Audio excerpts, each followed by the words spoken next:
Hello, everybody. I bet you're wondering why I'm here. I'm kind of a guy who wears clownish colored sports coats and follows Dessa around hoping for a chance to interview her at some point because she is like a journalist's dream to interview, and you can see why. My name is Chris Roberts. I'm with Minnesota Public Radio News. Thank you. I'm a reporter and producer and editor, and I cover the arts, and they have like a really comfortable setup for us here. We have 2 comfortable chairs, we've got ferns. It feels like my family room. I feel like, you know, before we start the interview, we should argue about who gets the remote or something. I have the remote. Oh, yeah, okay. I should have known. All right. You know, I think I wanted to ask you this question later in the interview, but it seems right to pose it to you now. Why did you decide to jump into this fray of dealing with morality and ethics in hip-hop? It seems like when those 2 words are in the same sentence, there are intense points of friction, there are really, really strong feelings, and you immediately become a spokesperson and possibly even a lightning rod, and if you're not careful, it can overshadow your music and your art. I don't know if this presentation today will be good for my career or bad for my career.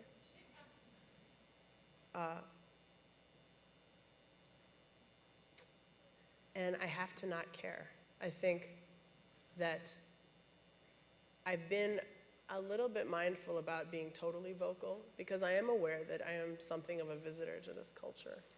And I want to be respectful. I don't want to jump to conclusions. But 7 years in, even if I'm careful about not jumping to conclusions, there are some that certainly seem to present themselves. And sometimes I wish during these conversations I wasn't a woman because it seems like I'm protecting my self-interest. Like, I don't want to be talked to about that way.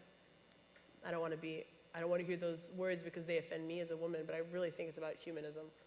I happen to be a straight woman, and homophobia in hip-hop is a huge problem, and I often wish that I could do this in drag so as to not distract the conversation, because I want to hear the hard questions. I want to hear somebody respond fully and not in a way that, you know, that victim thing when you're not allowed to ask the tough questions of someone because they're going to flash their badge and say, I'm a woman, and it makes me feel so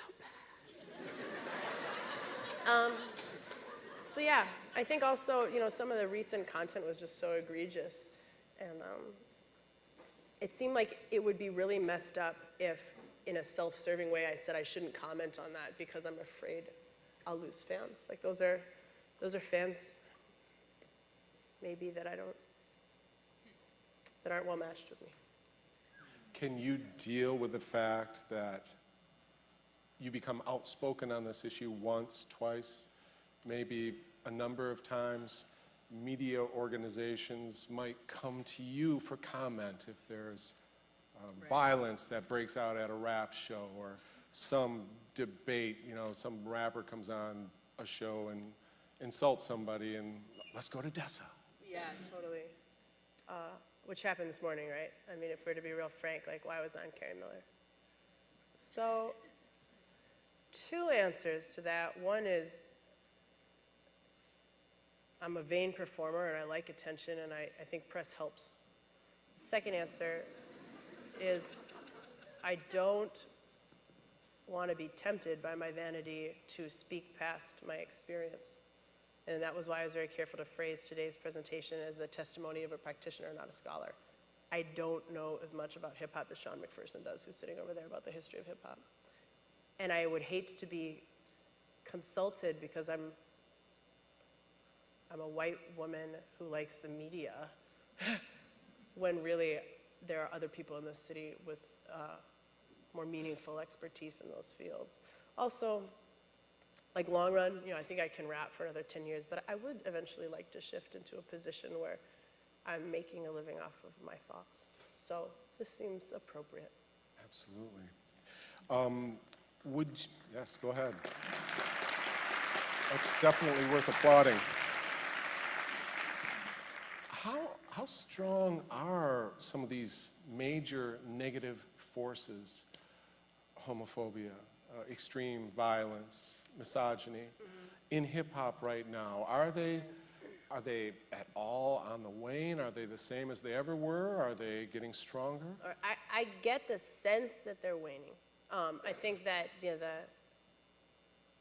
the sudden and immediate and profound popularity of Odd Future has kind of brought this issue to the fore. Who is this guy? Can you talk about him a little bit? I mean, he's a 19-year-old. He's written some amazing stuff. He's a really good rapper. He's a weird character guy. He makes and edits his own videos, which is part of his popularity. He's works with a lot of his friends, and they do sometimes adolescent, sometimes surprisingly adroit rap songs with some amazing craftsmanship in them.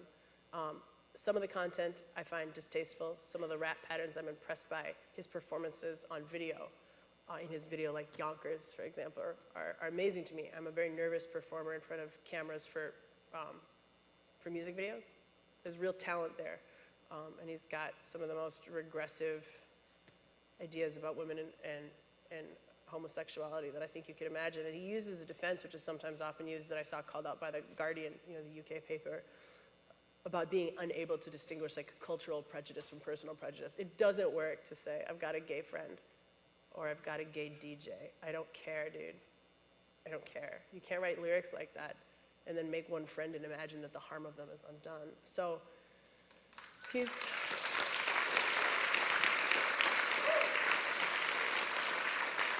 not without talent, and he's not without charisma. He's got a lot. It's just that the trespass morally is egregious enough for him to really, I think, have brought that to the fore again. If you were to Google his name, a lot of the homophobic content is what comes to the fore.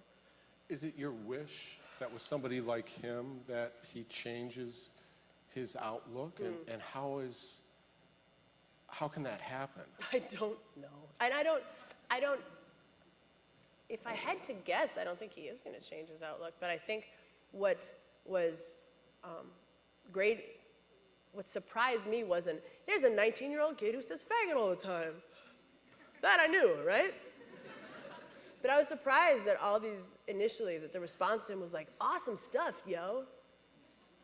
That initially the response was so, positive to him without seeming to be mitigated at all by that messaging. So I wasn't surprised by him as much as I was surprised by us. It seemed like to me, changing the subject a little bit, in your remarks on stage that you were in a very respectful way taking pains to help the audience broaden its understanding of hip-hop and hip-hop values. Do you feel like there is a disconnect, that there's a knee-jerk reaction in the mainstream audience to what hip-hop means and its potential and promise? I think we do. I think we do have, an inclination to soundbite, and we have an inclination to try to distill something, perhaps past the point of appropriate distillation. So living here in the Twin Cities, when we imagine New York, we don't imagine the pastoral, bucolic settings of parts of Staten Island or upstate. We imagine the skyline, right? That's what New York is. And I think there's similarly a kind of a shorthanded oversimplification that happens with hip hop, right? We imagine the mainstream stuff sometimes in conversation, or the advocates, insist, oh, forget that mainstream, it's only underground, which maybe isn't the answer either. Hip hop is big, hip hop is a lot. It's hard to say any true thing about an art form that is as big as that one that will ring true for all of its subsets and facets. Do you think that there is as healthy a debate over some of these negative forces in hip-hop happening within hip-hop communities? I think I count. Yes, you do. Touché. But I think a lot of people outside of hip-hop are trying to figure out what their entree is into this conversation.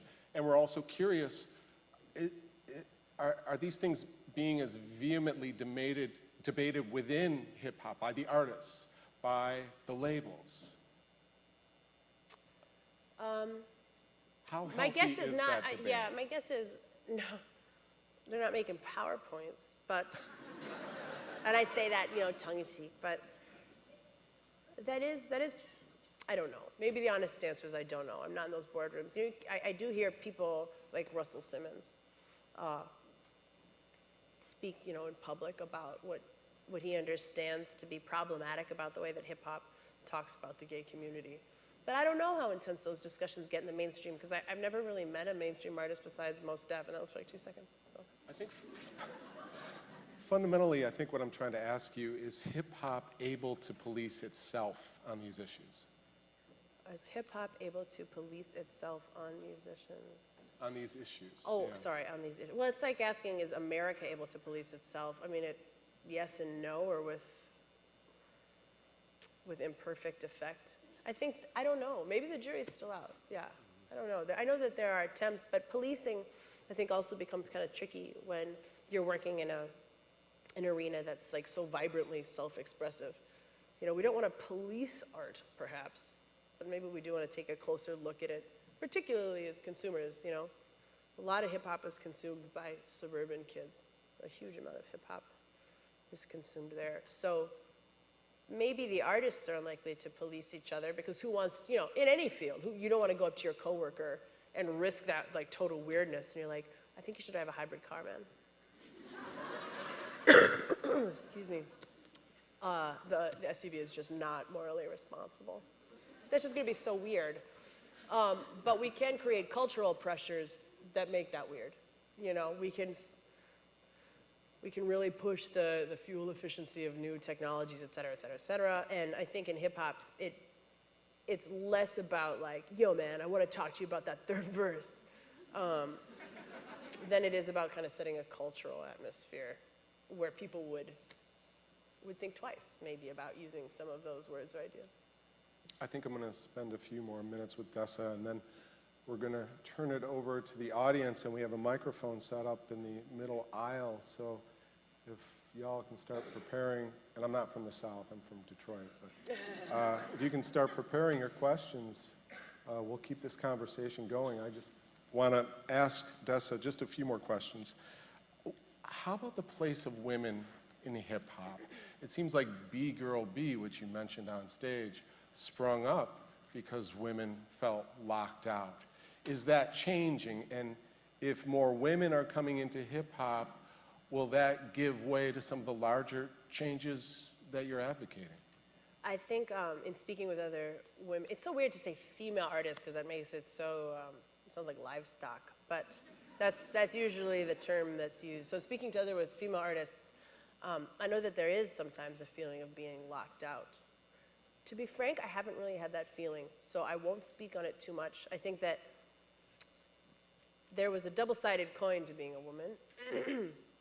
A lot of times, I would start rapping and people's heads would turn like, oh no, I kind of imagine girls can't rap, or they only rap about really conscious things, and I'm trying to have a drink, and I'm trying to talk to my guys, and I don't want to talk about body image. So that was the bad side. And then the good side was that people's heads went like that. All I need is that. And that's one of the hardest things to get in music is a moment of your attention, please. If I can have you for 10 seconds or a minute, you'll see what I do, and then you'll like it or you won't. But it seems like, for me anyway, all of the 7 years so far that I've been doing this with Doomtree has been trying to get a moment of your time, please. It's not convincing people after they hear me that I'm good when you thought I was bad. Oh, you're right then. Go find somebody else that you like and connect with. But it's so hard to get an audition that I think the novelty of a woman's voice on an amplification system over a hip-hop beat was enough to interrupt a conversation. And then I had that second to prove I was worth listening to. So for me, are there some silly ideas about women in hip-hop? Yes. But I don't feel like I've been really repressed because I'm a woman in hip-hop. I wanted to return to this kind of blanket justification or defense of homophobia and violence and misogyny in hip-hop verse. Is there ever a situation when an excessively violent rapper who says, you know, I am not a role model. I am a mirror, and as you pointed out in your wonderful PowerPoint, this is my environment. I'm showing it to you. You can choose to be informed by it. You can choose to be insulted by it, but that's part of this artistic exchange that we're making, that you've kind of agreed to enter in with me. And I am not responsible for your reaction. Is there ever a time, I don't know if any rapper would put it in those kind of archaic terms, but is there ever a time when that argument carries water, when it's valid or legitimate? Right. I think my reaction to that question has been to try to do my best to expand my willingness to give that audition and to really give the artist the benefit of the doubt, whereas I'm prone to knee-jerks. You said faggot, you're done. Which has been a pretty good rule of thumb.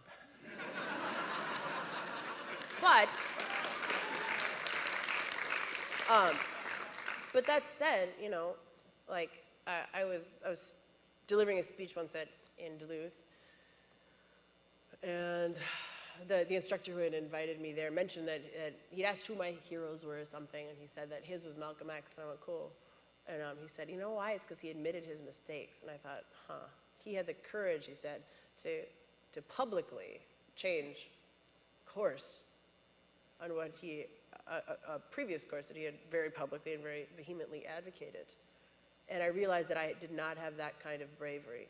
I have other braveries, but I'm not very good at publicly saying I'm wrong or I don't know. And I want to be willing to say I'm wrong or I don't know. I haven't encountered that scenario yet with the most egregious examples, but it's like that kind of defense could be made for, hey man, where I'm from we hit women, you know, domestic abuse, like you can hate it or love it, but that's what we do in my hood. Well, that sucks.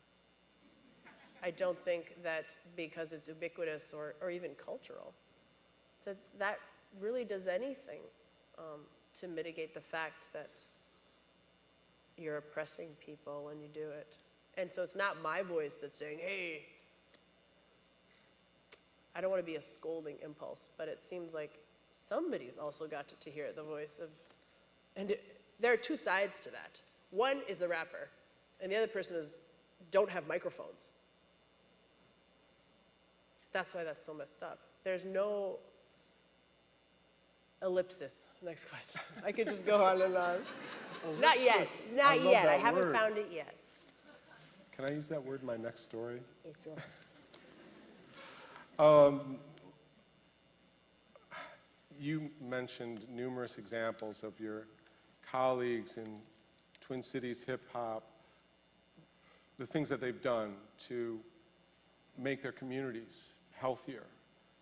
And fundamentally, what that is about making peace in a way. Mm-hmm. Making peace is making communities stronger. That's one way to do it. Where do those what are the values that those kinds of actions spring from in hip-hop?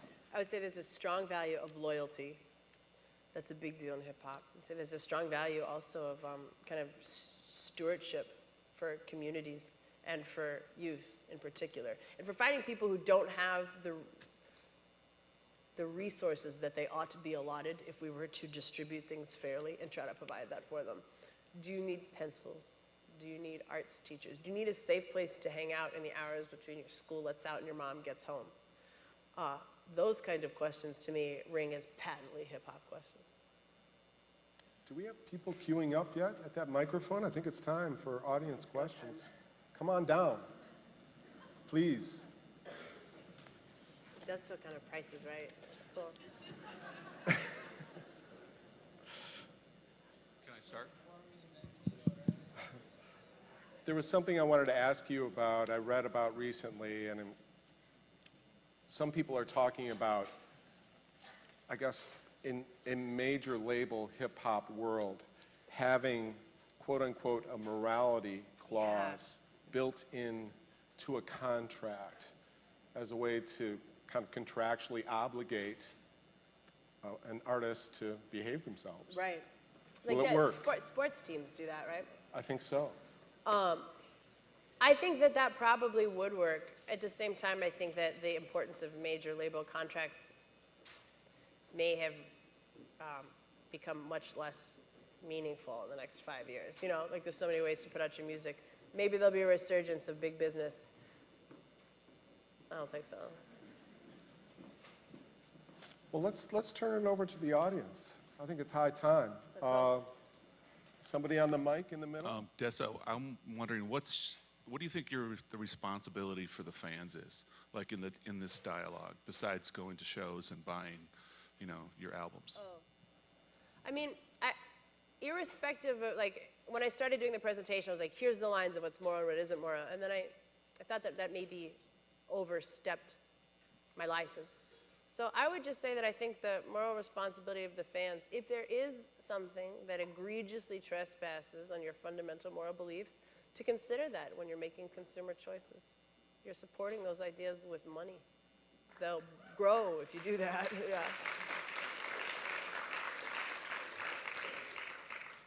I'm wondering about you kind of spoke a little bit about the aspect of business not being as much of a funding force behind art, hip-hop, and music, but I'm curious about how seductive that can be as a platform to be able to have opinions as an artist yourself, just from a personal perspective, and whether or not that if that apple gets dangled, if that does limit your ability to use your own words when you want to, confront some of these challenges. Did you say money? Is that what you said? Is this I said business, money, the platform. I guess labels, getting a label, like where you go from here in regards to if that is a seductive call to have a label placed, then are you limited for how much platform you can take? Again, I haven't been, offered a major label deal. I'm a very ambitious person, and I want to be a contributor. I'm not even going to finish that sentence because it sounds so egomaniacal. I'm a very ambitious person. My vice isn't money. My vice is intellectual vanity, to be frank with you. So it's important to me to get as big an audience as I can. I'm driven by that, to see how far these ideas will go and will float. That said, money has not been very seductive for me. I could very happily live off 45 if I was on TV every day. I'm just kidding. But so far, I really like business. I like it a lot. Laserbeak and I do a lot of the business for Doomtree. And that's been one of the principal pleasures of this gig for me. So far, no dangling apples, but I want to go as far as I possibly can in this business, right up until the point where I have to compromise what I'm doing, and then go no further. Thank you. Hi. So my question is to you as a thoughtful consumer of music. And I was very taken by your distinction between the obscene and the morally objectionable, or the graphic, I should say, and the morally objectionable. And I was wondering how you make that distinction and then how you argue it. Because I think the conversations that we are having are not with the producers of the music, but with the people who are purchasing it.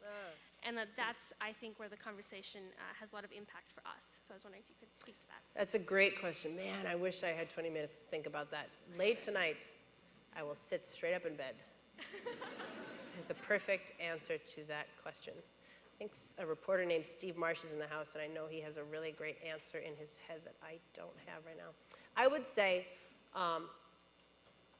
I've been careful to avoid questions of modesty because those are so fantastically culturally subjective and relevant. So I'm not worried with how much clothes a woman is usually wearing. I've decided not to engage on that.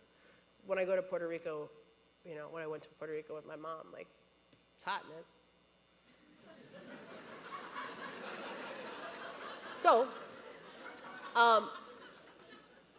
I've decided not to engage in that way. However, if you are advocating ideas wherein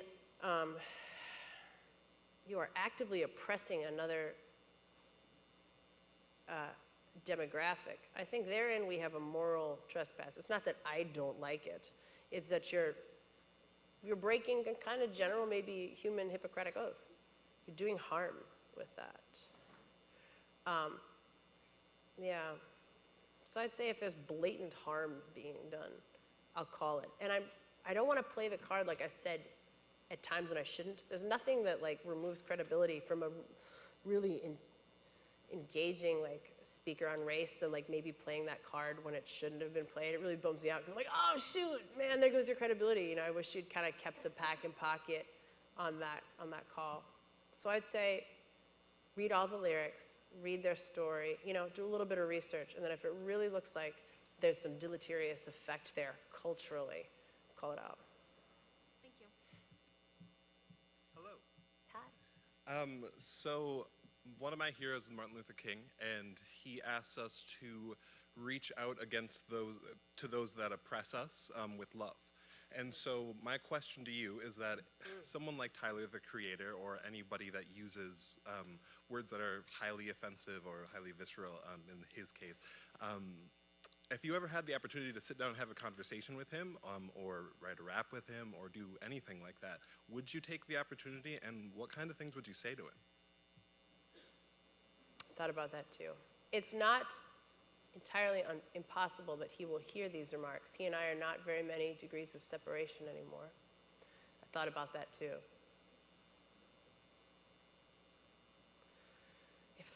It's like if I could trust him to like engage in a real way, I'd have a lot to say, you know. That would be hard. But part of me, like I saw the way that he responded to Sarah, Tegan and rather, Sarah. Tegan and Sarah, you know. Tegan and Sarah are like folky duet sisters, and Sarah posted some very publicly like an objections, like why are we letting all this foul talk pass? And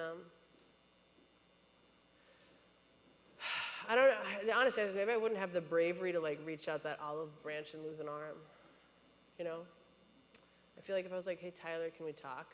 Like no, and he's not gonna say no. But if you're game, Tyler, I'm totally game. And if I'm missing something, let me know. But it looks tough to defend from here. Thank you. Yeah.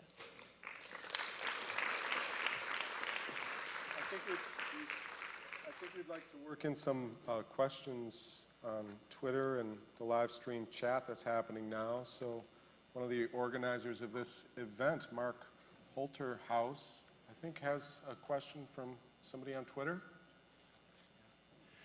Hello, Mark. Yeah, hi. This is actually Joe Underhill. I was working with Mark over here.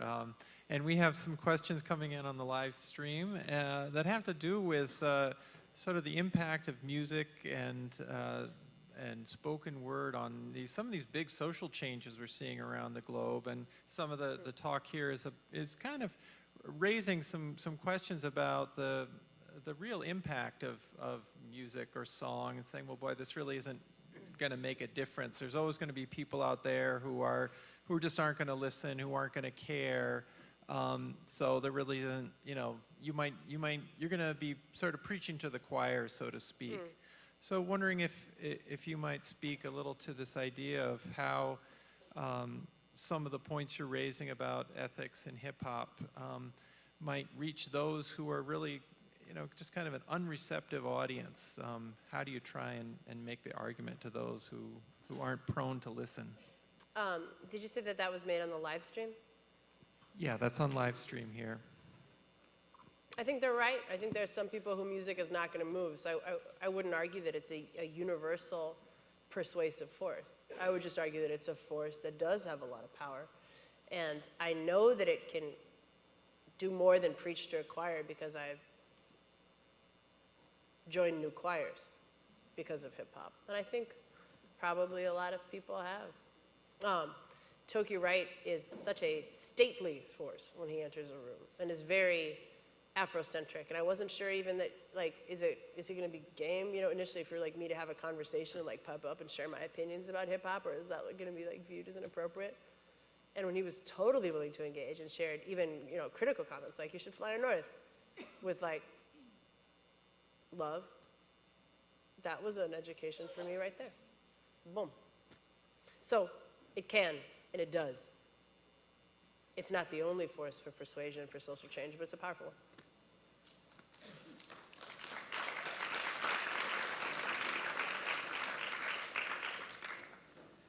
This is a subject I've thought a lot about, and I love hip hop unapologetically, although I feel like I'm constantly being asked to apologize for it. I have an uncle who said, "How can you like it when it's so misogynistic?" Which I didn't even know how to respond, because that implies that it's all the same. And what I thought was, and I'd ask you for your opinion, to what extent does hip hop have to answer for misogyny in a way that no other art form or cultural expression has to, or political expression? I feel like misogyny is kind of like, oh, don't bring that up, that's uncomfortable. But hip hop is like, gets all the criticism, I feel like, unfairly, because it's not all like that. I would say that, oh, I see, because it's not all like that. I would say maybe a threefold answer if I can remember all the folds. One, I think you're right. You know, people are treating hip hop as a monolithic cultural force, and it's not. So maybe the best response to that is 3 links. I have an album called, no, I'm just kidding. So that's a product of their ignorance.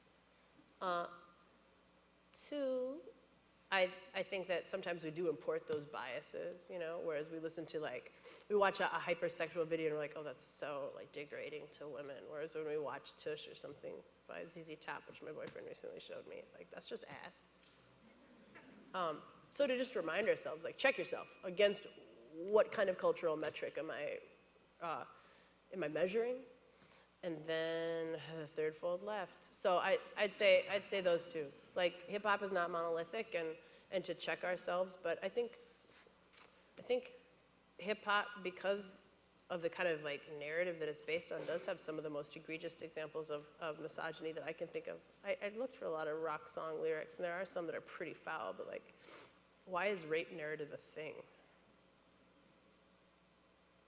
Hi, I got a question and a statement. The first statement is about a tweet I saw after the Grammys. Someone was making a comment about apparently the Grammys, they care a lot about drug abuse, however they don't care as much about physical abuse against women. And that comment was made because of Chris Brown being on there, and I think they had the second largest viewership of the last Grammys. And I suppose my question will be, do you feel like it's a possibility of what you're working on? Can that be done on a large level? Will you repeat it one more time? Yeah, what you're trying to achieve here, it's working on this level. However, do you feel like it can work on such a larger grand scale, the larger commercialized Level? world? Yeah. I didn't know it would work at this level. I think so. I think it can. I don't think I'm the one to do it. Not because I want to, you know, step aside, but like, there are people who already have a lot of traction. You know, the couple that I mentioned, even Russell Simmons and the like. And there's certainly a lot of conscious rappers who are bigger than I am who already have the 4. I think it can. I'm not sure though. I hope it can. You know, and even if this kind of thinking just gains more real estate, or even if these kind of questions become questions that we pose to ourselves, I think, as we make our consumeristic decision, I think that would be meaningful. So I think so. Hey, Dessa. I was just wondering, I really respect how humble and philosophical you are with your music, and you don't really break people down, you kind of build them up. And so much of hip hop has been kind of just proving yourself or bragging about your skills. And how do you kind of rise above that? I'm not very good at it. I'm a really lousy battle rapper. Also, though, you know, hip hop is like, to me anyway, it seems like it's part music, it's part commentary, it's part like sports. You know, it's athletic, it's competitive, and I like some of that. I think that's why initially I was drawn to it. It's like aggressive. I dig that. At the same time, it's like I'm a 30-year-old woman, and I can't imagine deriving a lot of professional satisfaction from reiterating how fresh I am. So, you know, so it's just not interesting to me, I guess. Yeah.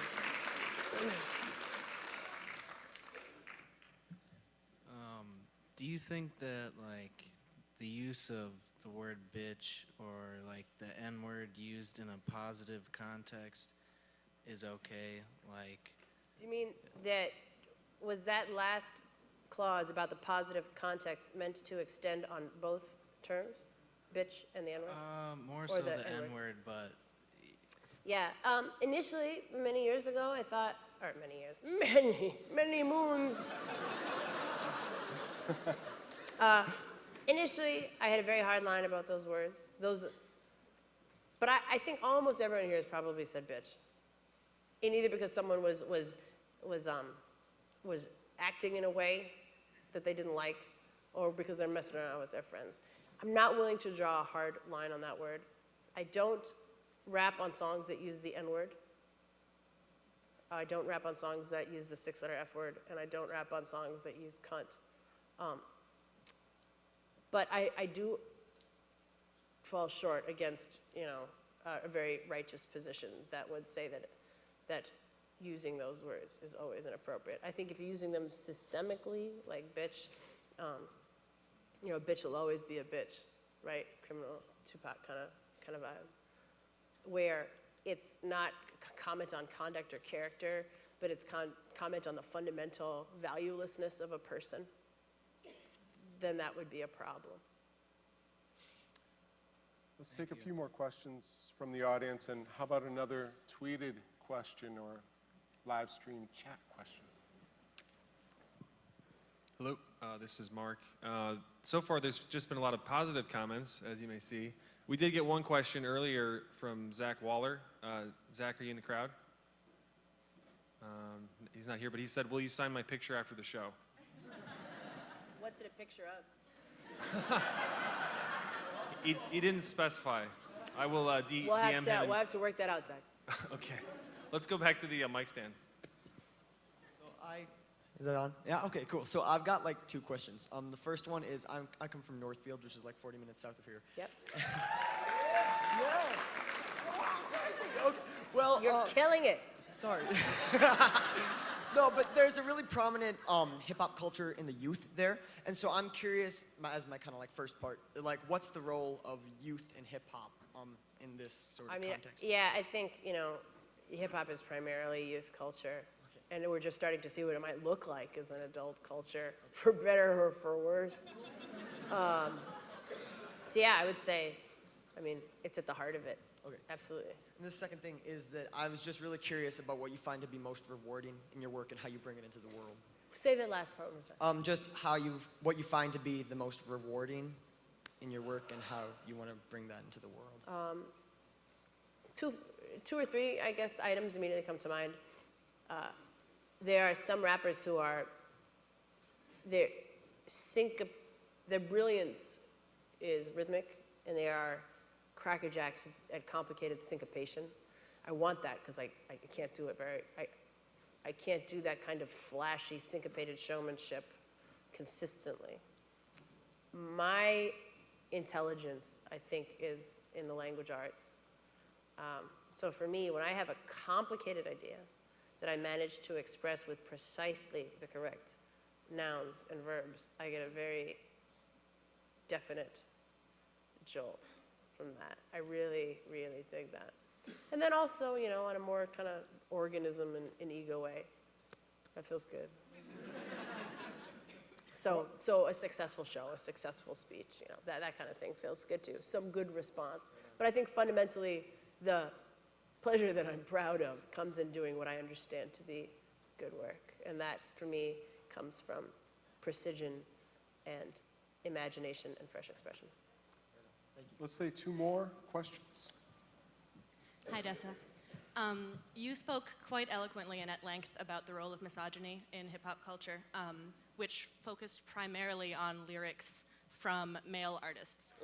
How do you personally, like as an artist, not as a scholar, feel about some of Nicki Minaj's lyrics? Is she furthering the cause? Is she doing damage, or is she like kind of taking it back in a way? I think there's a binary answer to that too. The first time I heard Nicki, like a lot of people, was, oh shit, game over. she's really good. She's so good at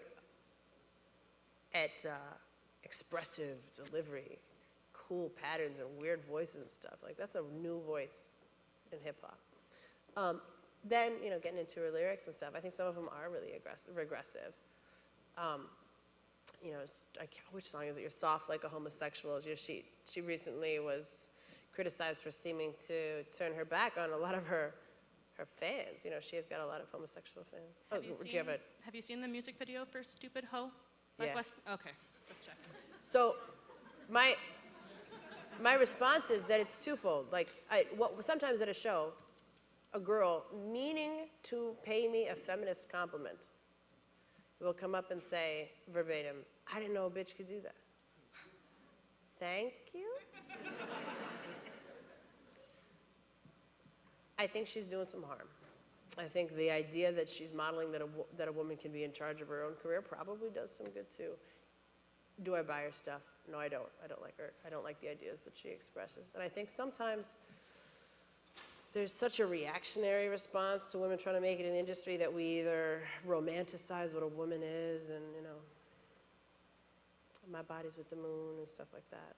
Or we say, I hate bitches more than the boys do. I'm that much a bad bitch. That by modeling a misogyny that's more ferocious than the men model, I somehow prove I'm a soldier. And that sucks. So yeah, she can rap like crazy. I don't buy her stuff. Thank you. Man, I hope I remember what I was gonna say. I was standing for a long time. Hey, yo. Okay, so hip hop is explicit. It always has been. And when I say explicit, I don't really mean in the term of being vulgar, but mainly commenting on social issues that are already implied. So I kind of think that hip hop has always been explicit in talking about things that we know about and just saying it outright. But we obviously have gotten to the point where we're taking advantage of it. There you have Tyler answering. And I was just wondering, do you personally feel apprehensive in kind of standing on your little soapbox and being like, this is wrong? Not that you haven't already, you know, we already know that faggot's not a good word for you. Like, we know this, but do you, being a minority in hip hop, not just as a woman, but as a white woman, do you feel like apprehensive to kind of commenting on this a little more, especially when you have artists like Questlove and Pharrell co-signing Tyler? You know what I mean? And the last time we had a woman in hip hop really standing up and saying something was Lauryn Hill, and that's been how many years? You know what I mean? So, do you know what I mean? Like, do you feel a little bit of apprehension? Yes. How can we change that? Yes, I do. It's right. I mean, yes. It feels kind of messed up to come in and be. I know that this presentation will be perceived, and probably by some members of the press in this room, as the white girl comes in to save or sanitize or moralize hip hop, and that's messed up. It feels uncomfortable. I would have much rather attended this speech by Brother Ali, but I said that. He was busy. I would have much rather listened to Toki. He was busy. So if the choices are feel discomfort for sharing well-considered, fundamentally held moral views, or feel discomfort for not having shared well-considered and fundamentally, whatever the other word I said was, views, then I choose the former discomfort.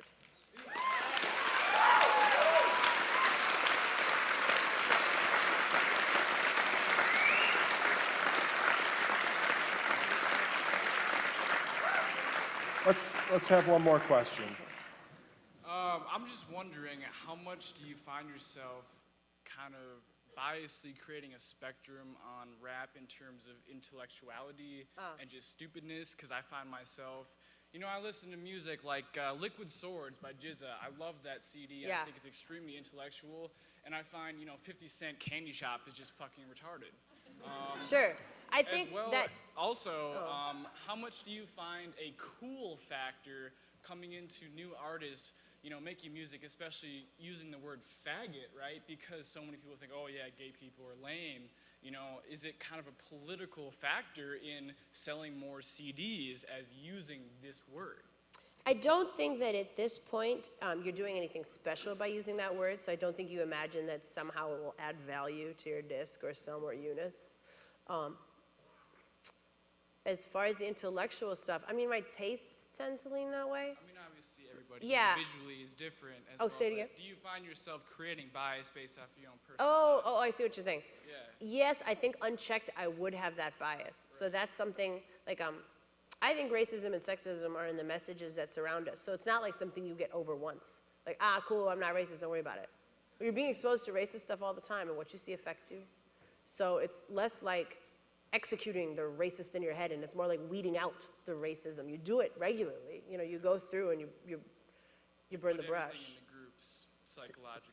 Right. So I think that the fact that I tend to lean by preference a little intellectual is something that I have to knowingly account for.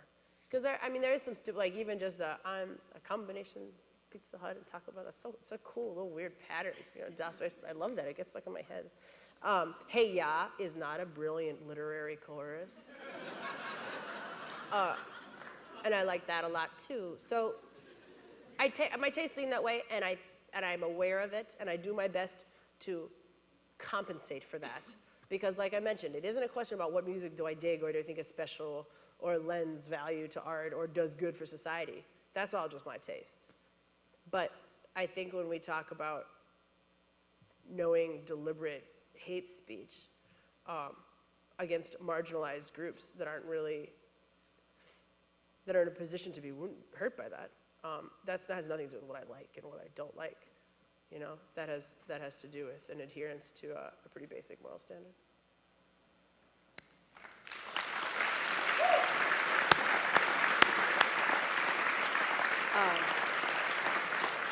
I think we could talk to Dessa all night, but her voice is shot and she's really tired, and we have some awesome music Musicians. coming up. Please hold tight. We do. Stick around for this. And I just wanted to thank Chris too. I'm cutting off. Oh, I just wanted to say that I think Dr. Maureen Reed, our host, has a few closing comments she wants to make before we... And as she enters stage, I just want to reiterate, I didn't know how this would go, and I don't know how it will play after tonight when people talk about it, but I want to thank you for the response that it had this evening. So thanks for listening.